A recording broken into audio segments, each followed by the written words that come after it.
And of course, it comes down to the last week, just like everyone drew it up. What is going on, everybody? It's your boy and host of the Washington Brawl Podcast, Parker Hamlet. Of course, we are brought to you by the Brawl Network, DraftKings, and of course, Manscaped. On today's episode of Washington Brawl Postgame Edition, we welcome Emmanuel Chokuba, host of the Backrow Redskins Podcast, and the brutally honest Twitter sensation Rio to give our live reactions to a deflating Week 16 loss with the division crown on the line. But Washington Brawl listeners, before we get started, I have one question to ask. When was the last time you shaved your balls?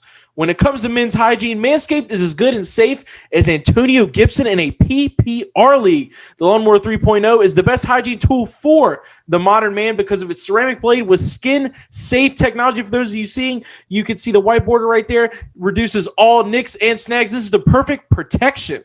The Lawnmower 3.0 is also waterproof and has a nice little LED light on it, which makes it a complete game changer. They also just released their Shears 2.0 nail kit, which is the perfect add-on for the Lawnmower 3.0 trimmer. No one likes an ungroomed set of feet, fingers, and most importantly, balls. That's why they have forever changed their grooming game with the Perfect Package 3.0. The Perfect Package 3.0 comes with the new and improved Lawnmower Performance Package boxer briefs. I'm wearing them, dude. They're silky. They're smooth. They're great. It also comes with the travel bag for you to use whenever we are finally done with all this quarantining. Also, it comes with exclusive items such as the Crop Preserver, which is an anti-chafing ball deodorant for your sack, and the Crop Reviver. The Crop Preserver, like I said, is anti-chafing ball deodorant, which ensures that your afternoon stroll does not end with the biggest foe of them all, swamp ass. The Crop Reviver, on the other hand, is a spray-on toner for your balls made with soothing aloe and hazel extracts that gives your testes a boost. For a limited time, Washington Brawl listeners, subscribers not only get one, but two free gifts: the Shed Travel Bag, which is a $39 estimated value, and the patent high-performing anti-chafing Manscaped Boxer Briefs. So you get 20% off plus free shipping with this limited time offer. Promo code BRAWL at manscaped.com. That is promo code BRAWL, BRAWL. To get 20% off plus free shipping at manscaped.com, whether it be for the Crop Reviver, the Crop Preserver, the Lawnmower 3.0, whatever you want. Manscaped.com, 20% off. Promo code BRAWL, BRAWL. Join the Manscaped family today, Washington Brawl listeners. Your balls will thank you. Now let's get on with today's episode. And that's it. Carolina spoils Washington's party. You sign up for this job, and it is what it is. Sometimes being human isn't enough.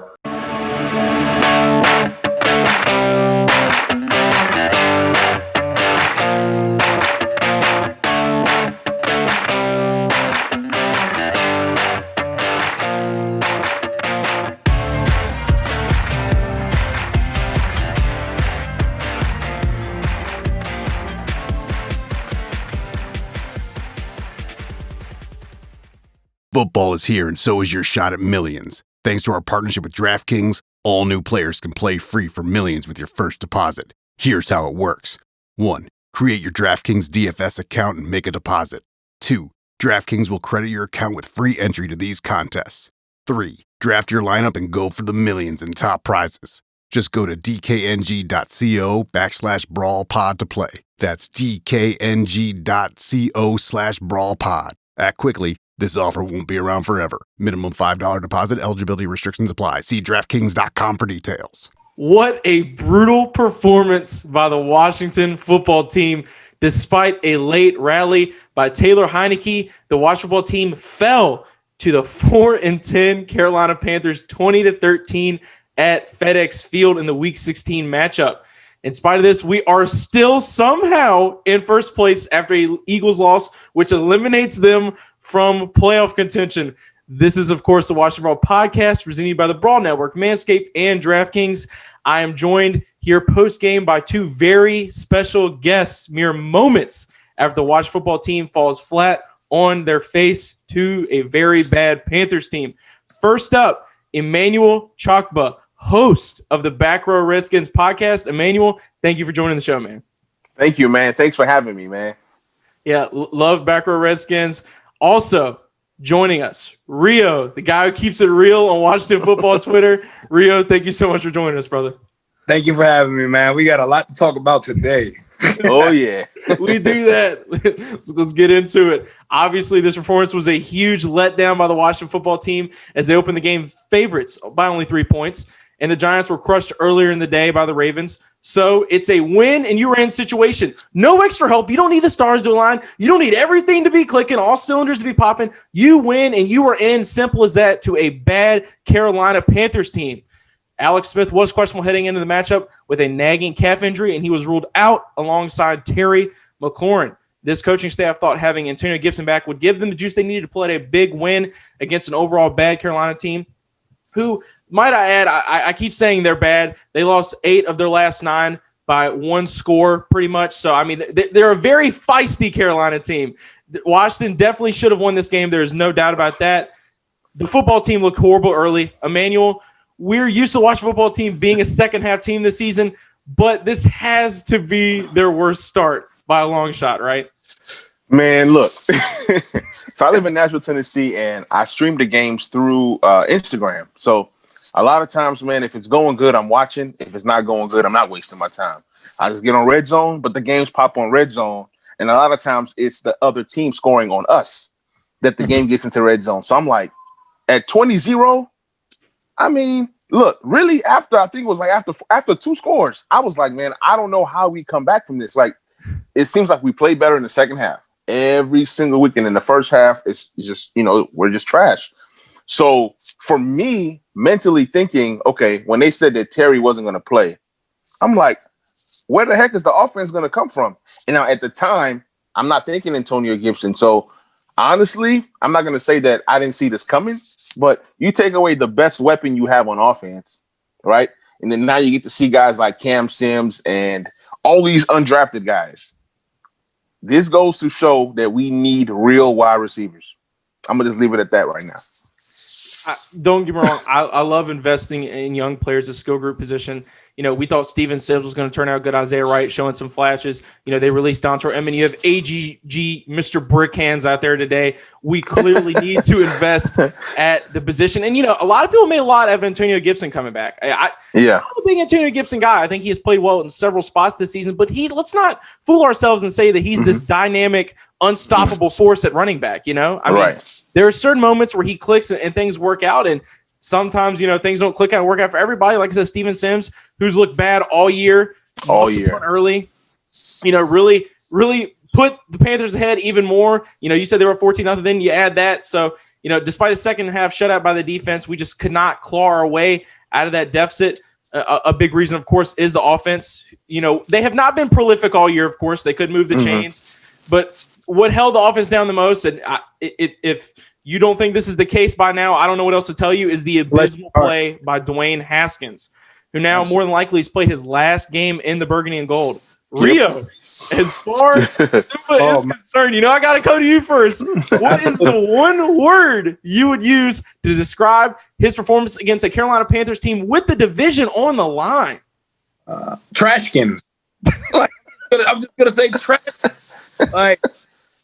There's this thing on Twitter where you're a hater if you're in the fan base and you're not okay with his ineptitude on and off the field.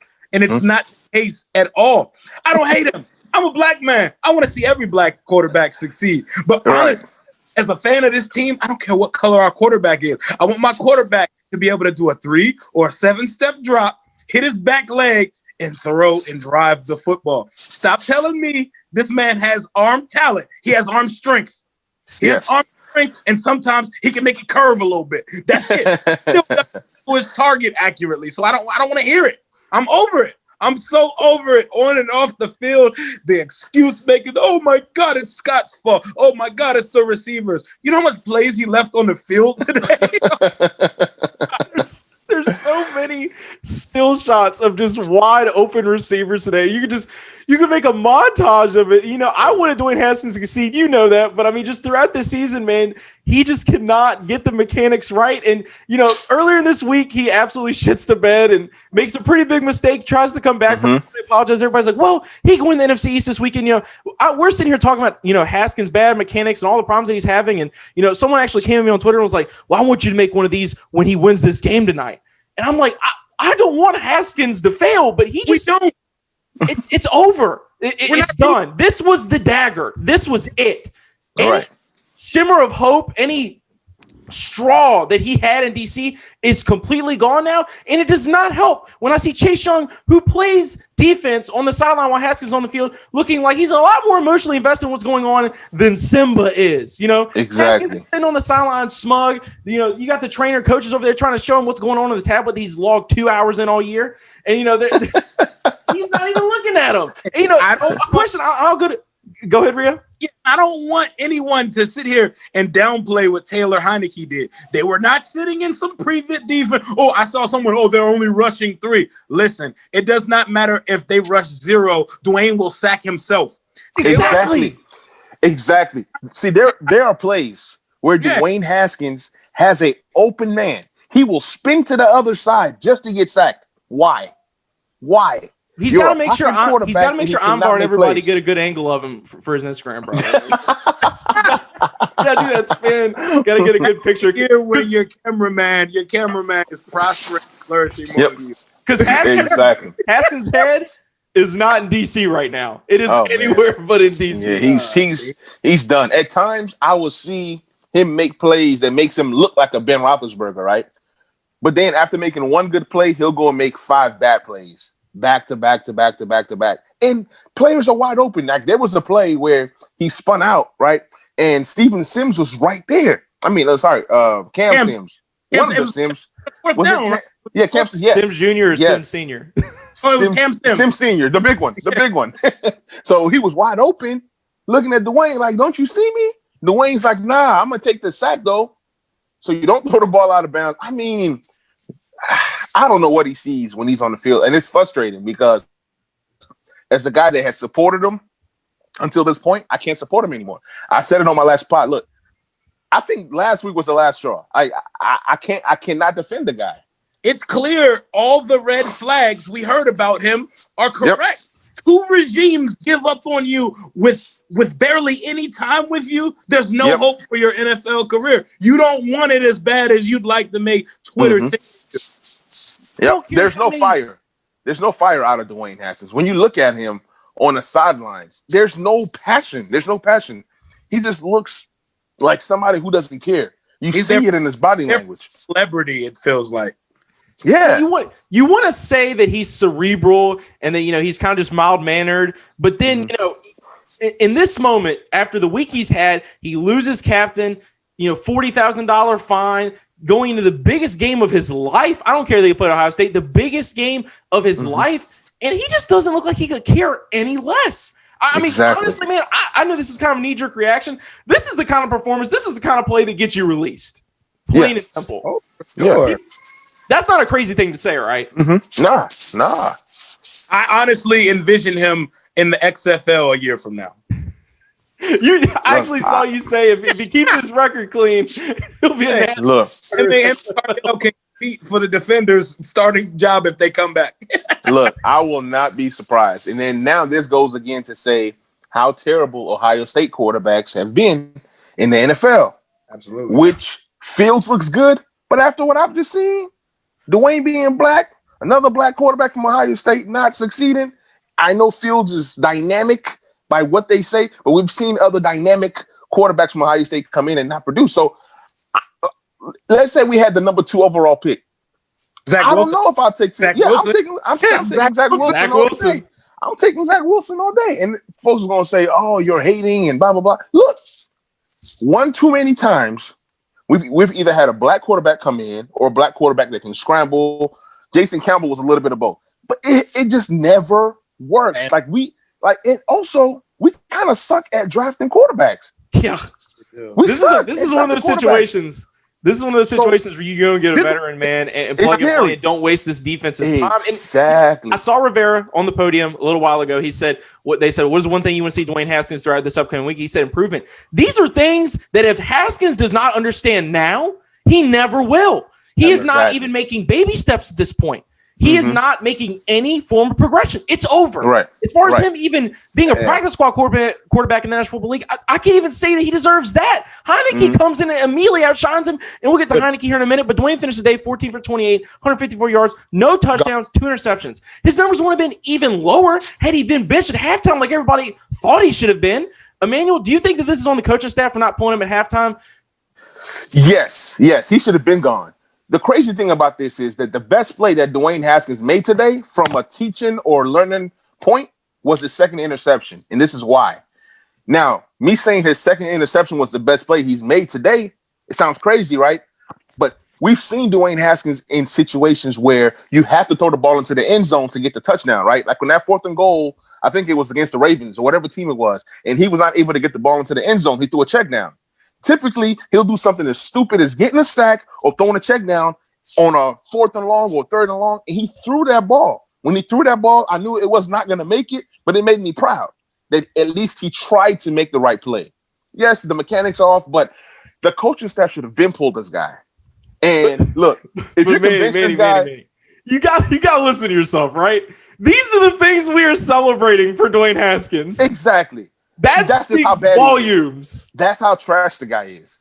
You know what I'm saying? It's like you're trying to see the growth. He's making the same mistakes, right? So I'm like, he's already going to make the mistakes. So now I'm trying to look for the little things that he has done right. And he didn't do a lot of things right. But that particular one, we're like at the end of the game, the end of the first half, you got to do something. You got to take a chance. And he took that chance. Typically, he will not take that chance. He is allergic to throwing the ball 20 yards. And I don't care if Terry's playing, if Terry's not playing, he just does not make the correct plays. I mean, there are some things about this team that will never change, like us not being able to score on our first drive. But I mean, the biggest problem here is that Dwayne Haskins is not one word that he needs to be to have any longevity in this league, and that's coachable. He's not learning from his mistakes. When he makes one good play, he follows it up with an interception almost every single time. Every single time there's a spark, he immediately puts that fire out. Rio, what are your thoughts on the coaching staff not pulling out Dwayne Haskins at halftime? I'm not going to beat up Ron for the decision, but I do think he should have fielded. He shouldn't have came back on the field in the second half. There's no reason for it. Like exactly. So we saw enough. He gave us zero chance to win this game today. And you could tell the players around him, their body language, they don't believe in him either. They don't expect I look around league-wide. There are injuries. There are second string, third string, practice squad guys called up every week, especially this year with this COVID stuff happening. Brandon Allen threw for 327 yards today and 2 touchdowns. Who's Brandon Allen? You better preach. Exactly. Young quarterbacks are allowed to show growth. They're allowed to flash. They're allowed to throw touchdowns. They're allowed to have a complete game where you say, wow, why isn't our guy? Why do we have to congratulate him waking up out of bed and driving to Redskins Park? Why do we have to congratulate him not causing a controversy for a week? Why do we have to congratulate him throwing a slant route? It shouldn't be this way. I'm tired of congratulating a fish for swimming because that's what we're doing here. Like exactly. I tweeted it the other day. I hope you people are harder on your children because I'm not going to tell my son I'm proud of him for attending school today. Like, I'm not. But I mean, that's the thing, dude.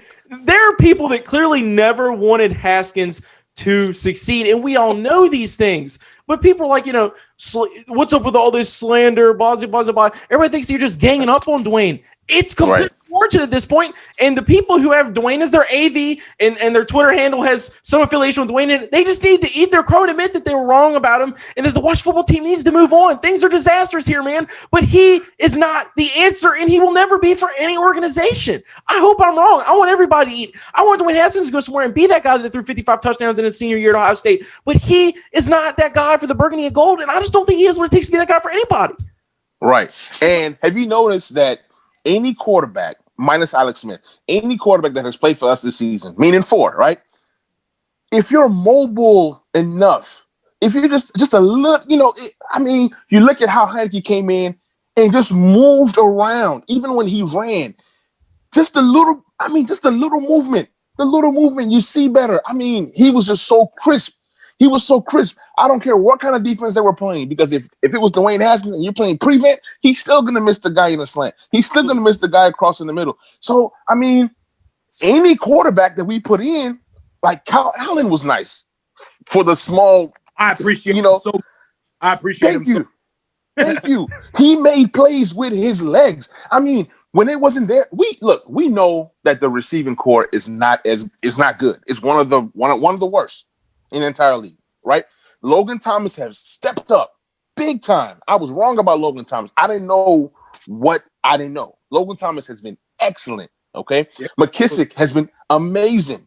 Absolutely. So with those two guys, and then every now and then Gibson in the passing game. I want to see Gibson more in the passing game. So with all that being said, we know who we are offensively. So if we know who we are offensively, why do we do things to mess up what we already don't have? You know what I'm saying? It's like he has shown things that he's limited. One very big mistake that Scott Turner and the Watch football team made early in this game was shying away from the run. Antonio Gibson finished the day with, I think, a little bit over 60 yards. We know most of the receivers couldn't catch, but I mean, why shy away from the run so early? Rio, we'll start with you. It was working.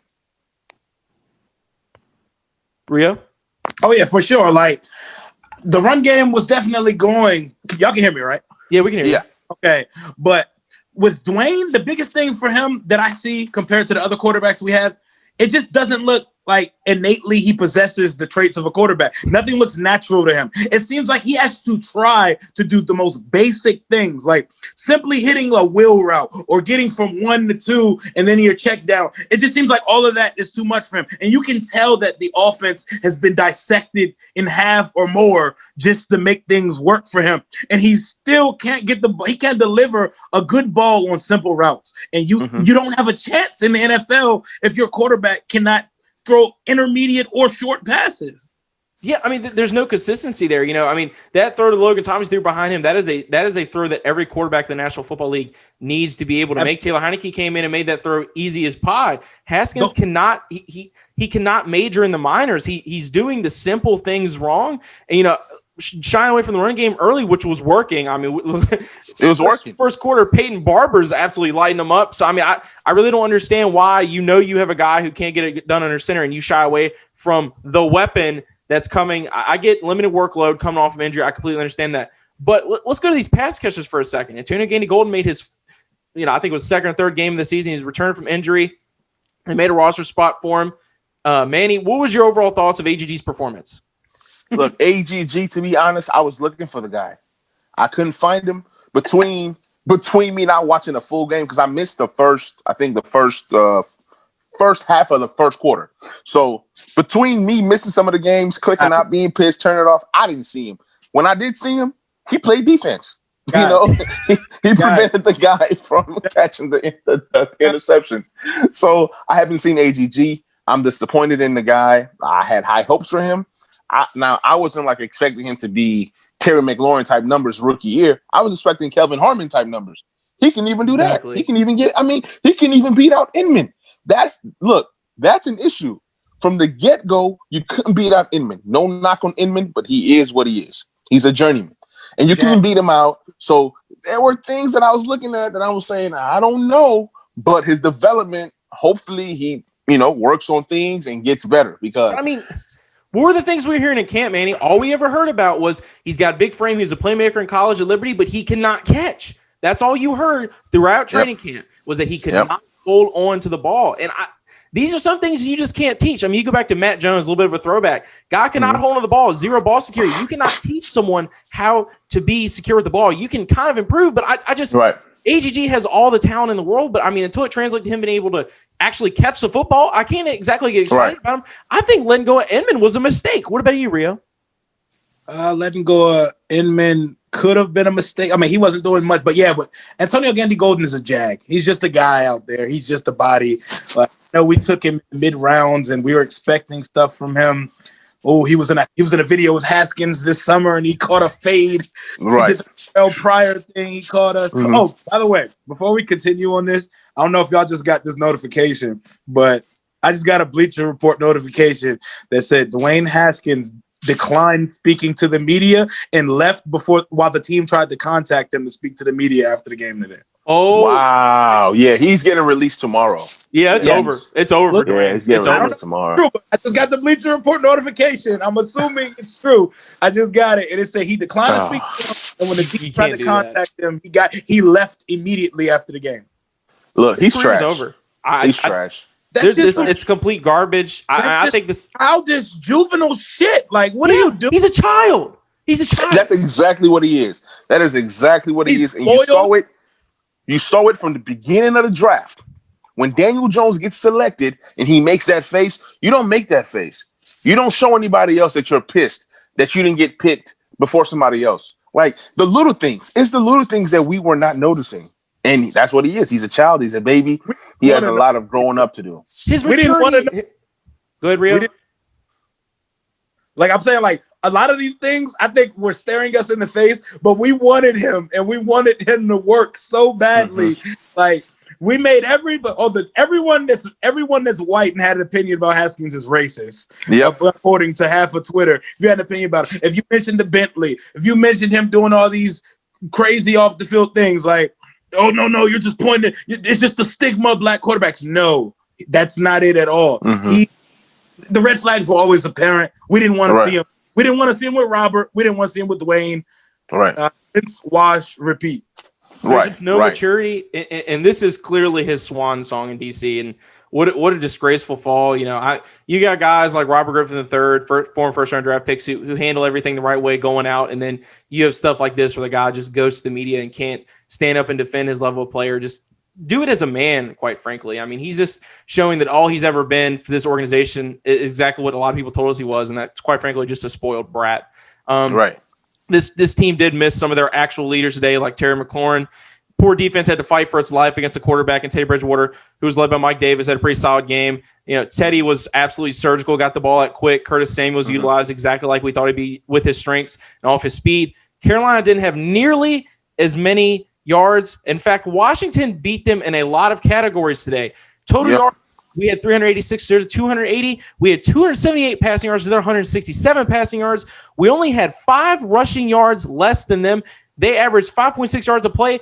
We averaged 5.6 yards a play where they averaged 4.7. Carolina beat us in the one category that was the difference in this game. And turnovers. was the time of possession. Carolina absolutely controlled the ball with 35 total minutes and time of possession. And in my opinion, Washington wasted way too much time in the second half trying to play catch up. Emmanuel, do you think Washington lack of ability to move the chains really affected them in the second half of this game? Yes, most definitely. And most times it's because we can't establish the run in the first quarter or in the first half. This time we actually did, and then we went away from it. So a lot of times we like to talk about the players and who. Look, Scott Turner is borderline trash. Scott Turner is borderline trash because he does not put players in positions to win a lot. It took him a while to start figuring out how to use Antonio Gibson. If you look at the way that he runs his offense, sometimes you're like, what the heck are you calling? You see that Dwayne Haskins is a guy who's up-tempo, right? Up-tempo works. The slants work, right? So why not up-tempo and do the things that work for that guy? You're trying to run your playbook to fit what you like to do, but you got to realize who you have. When he had McKissick, in the game, like last 2 games, utilize him to his strengths. You're trying to make this guy be yes, he was the only running back we had, but I mean, just the little things that I see out of Scott Turner, I have not been impressed. Well, we might be talking about Scott Turner is just as green at coordinator as Haskins is at quarterback. I really think that Alex Smith, Kyle Allen, a couple guys who've been in the system before and played in this league, them coming in and having some familiarity is the only thing that's really saved Scott Turner's job as the offensive coordinator. Is just their ability, and the offense definitely tailors them a lot more than it does Haskins. Haskins' ineptitude does have a factor in that as well. But I agree with you 100%, Manny. I think Scott Turner at offensive coordinator is an absolute flop. I think it's the equivalent of getting, we got rid of Kevin O'Connell. I think getting rid of Kevin O'Connell is going to be like us eventually getting rid of Kyle Kyle Smith. Yep. I mean, that's exactly what's going to happen there. I really loathe that. I hope that's a conversation we don't need to have, but it is impending. It is looming. Another thing that is looming is the conversation that was a hot topic on Washington Football Team Twitter throughout this game, and that was the officiating. Oh my God. You had the fumble early by Haskins that I think a lot of us can agree wasn't fumble. We'll go call by call. Manny, fumble early. Was it a fumble? What were your overall thoughts on that play? The fumble by Haskins? Yes. I missed that. So that was part of I totally missed that whole portion. All I saw on my little game log on my phone was that Haskins fumbled, and all I can think of is not again. So you guys tell me what happened on that play? Because I'll let you go first. It was close, and I want to be a homer here and say it wasn't a fumble, but I think the ball moved before his arm went forward. I think it was almost simultaneously. I think the ball just started to move and got contacted right as his throwing motion was going forward. But so there was not undisputable. Oh yeah, for sure. There was no conclusive evidence to back that, and that challenge it's quick. Like I don't understand how he walked in and walked out. Yep, fumble. Like I don't understand that part. That felt like that was the theme of the whole game with the officiating crew. It was like, oh yep, that's the call. No challenge there. Let's not even turn our heads. That's the call. And then of course the big one. And let me just go ahead and throw in a little bit of clarification here. I absolutely loathe blaming officials for the outcomes of games. The Washington football team did not play a good game, and quite frankly, sort of deserved to lose this game. I think they did deserve to lose this game with the overall just poorest performance overall by a team despite that second half rally. But you're down 26 late in the fourth. You force a fumble on Mike Davis, who's one of the hardest hitting running backs in the NFL, and your player takes it all the way to the end zone. It clearly comes out before. It's a fumble on the field, but they said forward progress was stopped.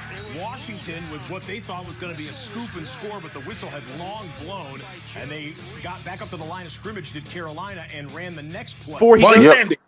And then they blow the play dead after the ball comes out. That's the key for me. That's the key.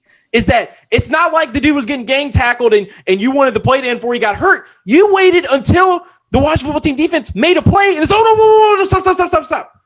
I mean, I don't know how that wouldn't, homer or not, I don't know how that wouldn't rub anyone the wrong way. Right, Rio? I want to know how are they penalized for this? They need to be held accountable because that was an absolute dagger. We could have won the game if that touchdown stood. Taylor had more time. Taylor had more time at the end of the game.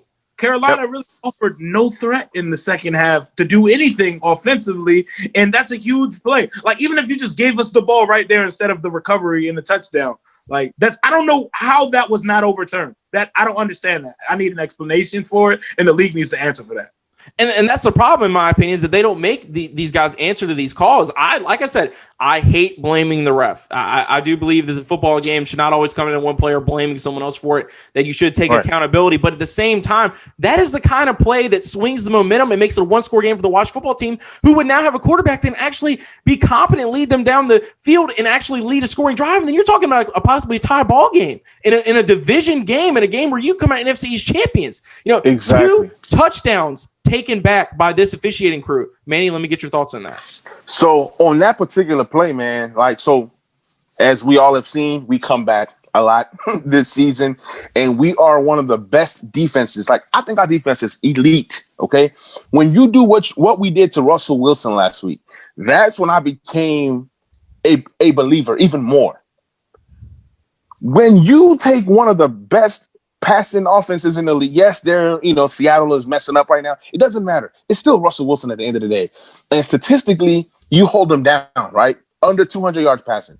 And then you look at Teddy Bridgewater. He can throw, and he's mobile. And you do what you do against them in the second half, they can do anything. So my whole mindset was, okay, it's 20-3, right? We need to play. Every time I say we need to play, a play happens. I'm not saying that I'm a prophet or anything like that, but it's like we start to believe as fans, you know what? We can come back because the defense puts us in position. That one play by Cam Carl, awesome. Chase Young, another play, awesome. Not only are we stopping teams, we're stopping teams from scoring.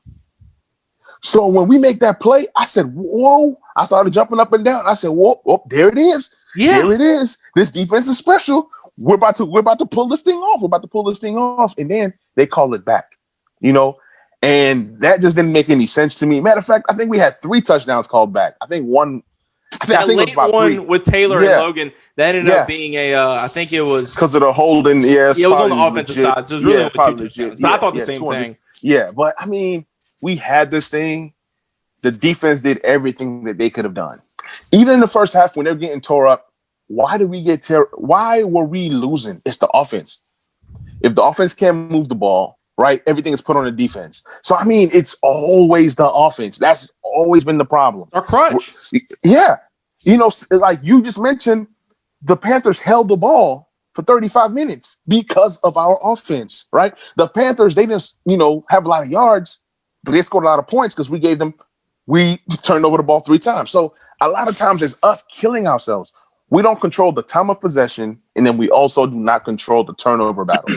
And Manny, this offense for the Carolina Panthers is nothing to write home about. One of their last scoring drives, they ran the ball, I think, like 10 plus times in a row. They don't exactly believe in Teddy Bridgewater. They're down Christian McCaffrey. Robbie Anderson is kind of a fringe player. Curtis Samuel's kind of a Swiss Army knife. This is a very safe cookie cutter offense by Matt Rule. They spend their entire draft capital in defense. So we're not talking about a team that we cannot stop here. They literally just said, we'll let Dwayne Haskins beat the Washington football team. Exactly. And ultimately, that is what happened here. I don't think Carolina Panthers beat us. I feel like Dwayne Haskins beat us. And Taylor Heineke, to his point, came in the second half a little bit too late, in my opinion. Kind of reminded me of the Seattle Seahawks playoff game in 2012. Kirk Cousins came in down 2 possessions. You're bringing in Taylor Heineke way too late, but he led us to a scoring drive finish today. 12 for 19, 137 yards, 1 touchdown. Should have been 2 with that amazing throw to Logan Thomas on, I think it was 3rd and long, 4th and long. This is the guy off the practice squad. How does this guy come in? Familiarity, Carolina Redskins or not? How does this guy come in and look marginally better than the 15th overall pick in the freaking draft? What sense does that make? I feel you. Like he was preparing for an exam at ODU 3 weeks ago. He was preparing for his semester finals at ODU 3 weeks ago, on like December 8th, almost about 2 weeks ago. And he comes in more prepared than your 15th pick first draft pick or a journeyman. Oh, man. I just don't get it, man. I just do not get it. He's a beta. There's nothing else to say. While we're talking about reasons we lost the game, can we please mention Steven Sims Jr.? Yeah. Yeah, he's a trash can.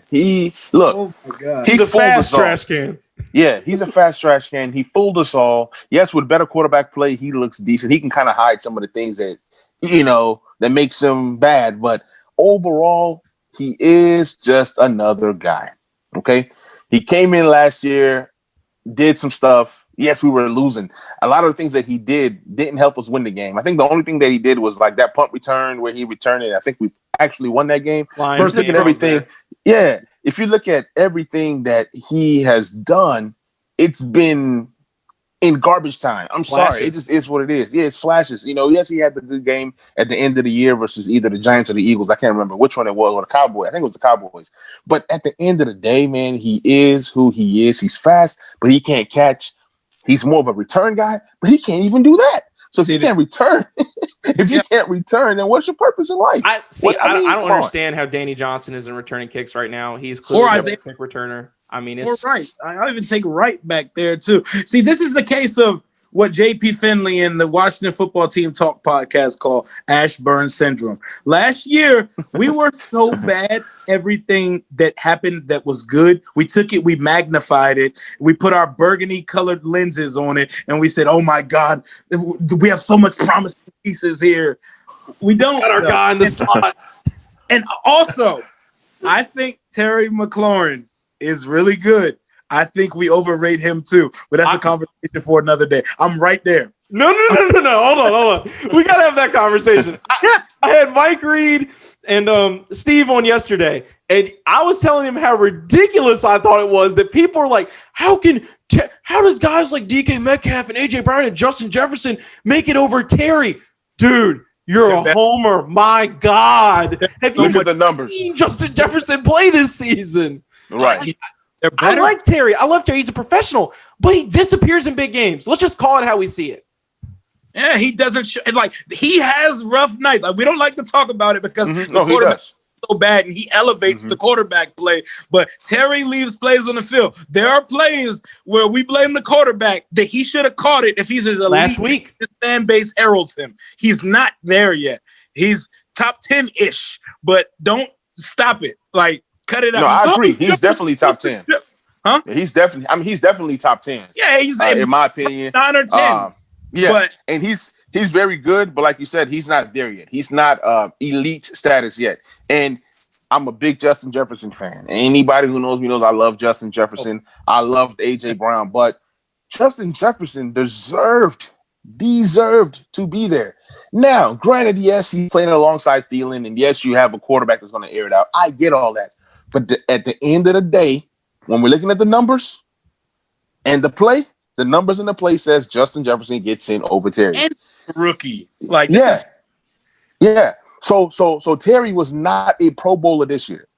Terry was actually the highest rated rookie receiver of all time up to this point, according to PFF, until Justin Jefferson. Terry had a grade of like 86. Justin had an overall grade of like 91-ish. So, I mean, Justin's absolutely dominating. I know you say that he does have competent quarterback play, but they're also playing instances where Kirk Cousins leaves it on the field a little bit too. I mean, you got that clip where Jefferson's like, come on, Kirk, give me the ball. So Jefferson's playing an absolutely elite level. I think to say Terry's top 10 is great, but I don't think him being out on the field, while it definitely would have helped today, there are times where Terry leaves a play or two out there. He did it last week in Seattle. Dwayne looked his way deep on the sideline a couple times, and Terry did not come up with the ball. I think this is a Washington football team fan kind of thing, and I don't want to dive too much.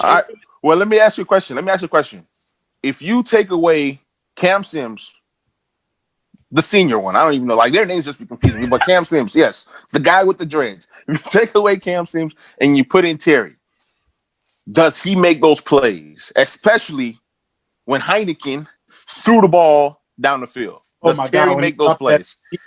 Terry, I would expect him to. Yeah, same here. So I think if we had Terry today, we probably maybe have a better chance of winning, but not having him obviously, limited. But I think, next week he's gonna have to play. Everybody's gonna have to play. Everybody. But even if we Alex is cooked, I don't think he's coming back. Yeah. I just don't trust that. I don't trust that leg. You're talking about the second half. You were talking about the second half performance by the defense. There was a complete shutout. I don't think that you can afford to do this next week. I think everybody, of course, had some moments today. Cam Curl with that pick. Jerron Payne with that huge sack early. Michael Kendrick's got a lot of playing time. Hopefully he gets some familiarity. Cole Holcomb looked really good in his return. Had 4 sacks on the day. Emmanuel, did the defense not show up, or did they just simply not play complementary football with the offense? Well, for me, when I look at the defense, like every week, I look at the numbers after the game. Numbers don't mean anything, but it seems like when we have about 5 to 6 sacks around that range, if you look at the games that we've gotten 5 to 6, at least 5 or 6.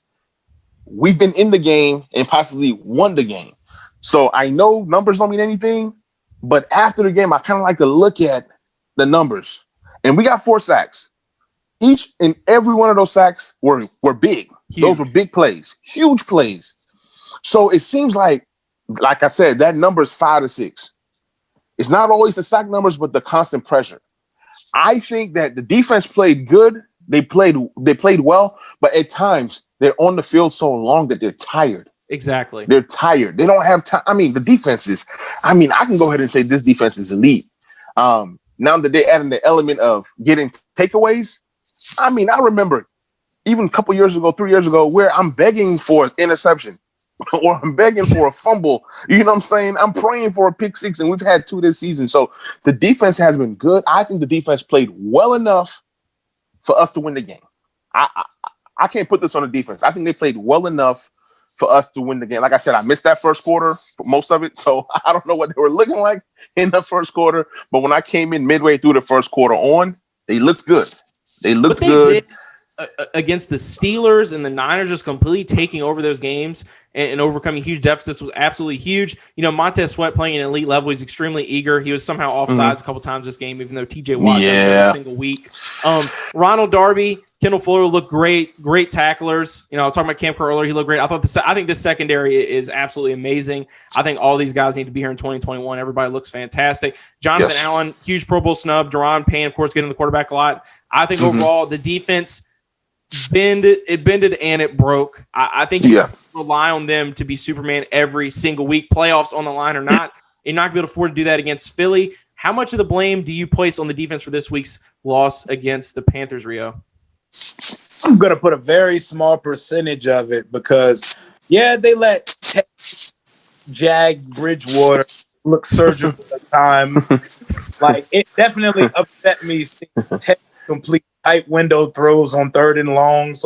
Seeing a 3rd and 16 get put up for 44 from Teddy Bridgewater, it hurts because he's a limited quarterback. He's just the guy, he's like the guy you bring in. He's like the guy you bring in to date your daughter before she finds a real relationship. He's a bridge guy. He's a good luck Chuck of quarterback. The bridge guy. I'm pretty sure they're going to draft his replacement in May. Some Panthers fans think it's PJ Walker. They think he's already on the roster, man. I mean, they don't exactly believe in him over in Carolina, man, especially after Cam left. But I think it's safe to say, guys, next week, division on the line, of course, thanks to the Cowboys against Philadelphia Eagles, we need a number 11 back under center. I think that's safe to say. We need him, but I don't think we're going to get him. I don't think we are either. And I'll start with me. What is your confidence level if Taylor Heineke is under center? Give him the keys to the city right now. Look, I'm on the Heineken bandwagon right now. Look, this kid has shown me more in a quarter than Haskins has in his entire career. Facts. Facts. Facts. So, look, I am on the Heineken train right now. Look, anybody who can make an easy pass can play quarterback for this team. Look, I believe in this defense. As a matter of fact, we struggle against the mobile quarterbacks, but guess what? I actually want to see what we do against Jalen Hurts. I think that Chase Young and the rest of these boys on defense are going to come up. They're going to play big. And I think Heineken makes enough plays to help us score some points. Enough. That's the perfect enough word. Plays. Enough. Because you get that huge touchdown pass to Cam Sims. We might be talking about a different game here. Heineken was not scared to look deep. He majors in the minors. He makes all the throws he needs to make, and all we need is enough. Rio, what is your confidence level with Heineken under center? Hey, man, I'm Heineke, and he made 3 throws in a couple plays of mobility, keeping his eyes down the field, and perfect ball placement that I've not seen from any of our quarterbacks this year. He did things that, even though the sample size is so small, he did things that Alex hasn't even shown us. He did extend the play and the placement on those balls when not in perfect pockets. It was great. I have so much more confidence that he will show up than I do in Dwayne Haskins because he showed me competent base level NFL quarterback skills. I know that he can do the intangible things. He can drop back and he can hit A. And if A's not there, he can see B or C. That's all I need to see. Well, we definitely know Haskins stares at A, and A is all he looks at. You can ask Thomas Davis that. I got to play devil's advocate a little bit here, and this is not in defense of Dwayne Haskins, but just in defense of just general football fans. Taylor Heineke did come in a little bit later while the Watch football team was down big. Do you think under center for a full 60 minutes of football with all kinds of looks on defense, you're not slightly nervous about Heineke possibly getting exposed? Look, if Heineken started the game today, we scored 30 points. 30 points. If Heineken, I'm trying to tell you this. Man, look, Cam Sims ran a route, right? Before he turned around, the ball was in his hands. When you see stuff like that, I mean, you can't teach anticipation. Look, exactly. I mean, this is simple textbook things that high school quarterbacks are doing. Simple. So, look, honestly, all jokes aside, I think we score points had Heineken played. That's just how how I feel about the Carolina defense. I don't think the Carolina defense is any good. This really is worst case scenario going into Week 17 against a pissed off Jalen Hurts. In case you guys didn't catch the end of that game, that game also came down to some kind of bogus officiating. So the Washington football team's got a lot on their plate heading into this week's matchup. A lot of drama off the field, as you just heard. Rio with that notification saying Dwayne Haskins stormed and did not speak to the media. I actually did see he told them something. He told them something along the lines of this has been the worst week of his life, and he's just going to pray and try to get his life together.